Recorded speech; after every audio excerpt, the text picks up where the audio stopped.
Anatoliy Dmitrievich bizning төшерү төркемен урамга чыгып каршы алды.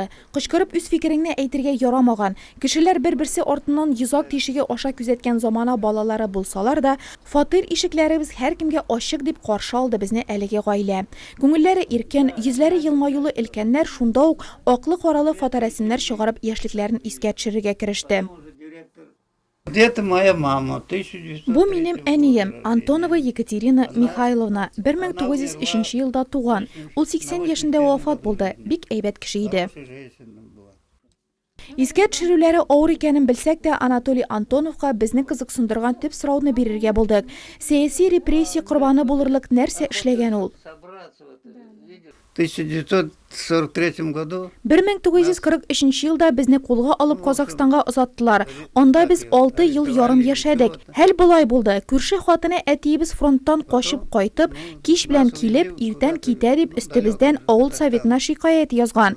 Милиция килеп безгә җыенырга 3 көн бирде. Әтиебез 42 елның 10 августында һәлак булган иде. Бер гаепсезгә сөргенгә сөрелдек. Как будто отец приходит, вечером приходит. Гаепсезгә гаепләнеп балачага сөргендә узса да, Анатолий Дмитриевич безгә анда барысы да ярдәм итеп торды. Кешеләр яхшы иде дип искә ала. Народ там хороший был. Кешеләр анда әйбәт иде. Совхоз директоры җыелышта бу кешеләр гаепсез, сез аларны рәнҗетмәгез дип әйтте.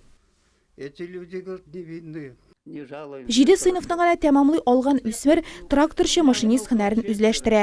Озак еллар УТТ, НУРБ предприятиеләрендә бульдозер йөртүчесе булып эшли. 36 ел тату гомер кичерүче Валентинасында шунда очрата.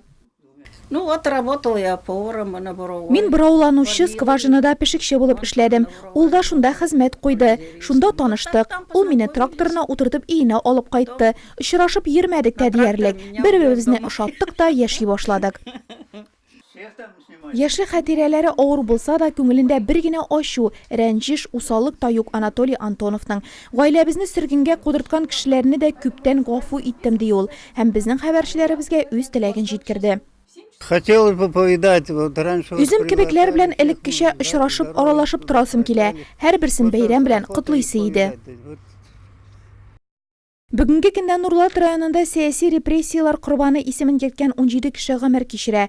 Һәр исем артында дәһшәтле еллар этеп алган язмыш, чит җирләрдә изгәләнеп узган тормыш, сындырылган, әмма сынмаган кеше гомерләре. Анатолий Антонов хикәясен тыңлагач, без шундый фикергә килдек.